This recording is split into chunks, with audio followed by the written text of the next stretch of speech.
పెదపూడి మండలం దోమాడ గ్రామంలో ఇళ్లను కూల్చి ప్రజలను రోడ్డున పాడేసిన ఘటనపై 14 రోజుల పాటు నోరు మూసుకొని చెవులు మూసుకొని నిద్రపోయిన అనపర్తి ఎమ్మెల్యే సొల్లు రామకృష్ణారెడ్డి వైఎస్ఆర్సీపీ ఇతర కుల సంఘాల పోరాట పటిమ వలన కిందకి దిగి వచ్చారు.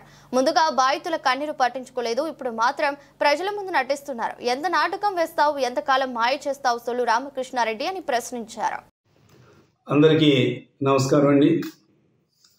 ఈ రోజున పెదపూడి మండలం దోమాడ గ్రామానికి సంబంధించి ఎవరైతే ఇల్లు కోల్పోయిన బాధితులు ఉన్నారో వారందరికీ కూడా మా వైఎస్ఆర్ కాంగ్రెస్ పార్టీ పోరాట ఫలితం మరియు వివిధ కుల సంఘాల యొక్క సపోర్ట్ తోటి మరి ఎమ్మెల్యే అందరూ కూడా మరి అనుకుంటున్నారు. ఆయన పేరు కూడా సొల్లు రామకృష్ణారెడ్డి అనే పేరు కూడా ఖాయంగా అందరూ కూడా అనుకుంటున్నారు. అటువంటి వ్యక్తి కొండ మీద నుంచి దిగివచ్చి 14 రోజులు వాళ్ళ వంక కూడా కన్నెత్తి చూడకుండా వెళ్ళిపోయినా కూడా చచ్చినట్టు వాళ్ళ కాళ్ళ దగ్గరికి టెంట్ దగ్గరికి వెళ్ళి వాళ్ళని బతిమాలుకుని చివరికి ఈ రోజున అందులో కొంతమందికి నష్టపరిహారం ఇవ్వడానికి ముందుకొచ్చాడు ప్రభుత్వం తరఫున. మరి ఈ రోజున వైఎస్ఆర్ కాంగ్రెస్ పార్టీ మరి పోరాట ఫలితం ఏ రకంగా ఉందా అన్నది పాపం ఆయన రుచి చూశాడు. తప్పని పరిస్థితుల్లో ముందు ఎంత పొగరుగా ప్రవర్తించినా చివరికి దారి లేక ఈ రోజున వాళ్ళకి మరి నష్టపరిహారం ఇవ్వడం జరిగింది. ఆ నష్టపరిహారం ఇచ్చేటప్పుడు కూడా కొన్ని అవాకులు చవాకులు ఆయన మాట్లాడటం జరిగింది. అందులో ముఖ్యంగా ఈ దోమాడు గురించి మాట్లాడుతూ ఆయన కొన్ని వ్యాఖ్యానాలు కూడా నాపై చేయడం జరిగింది.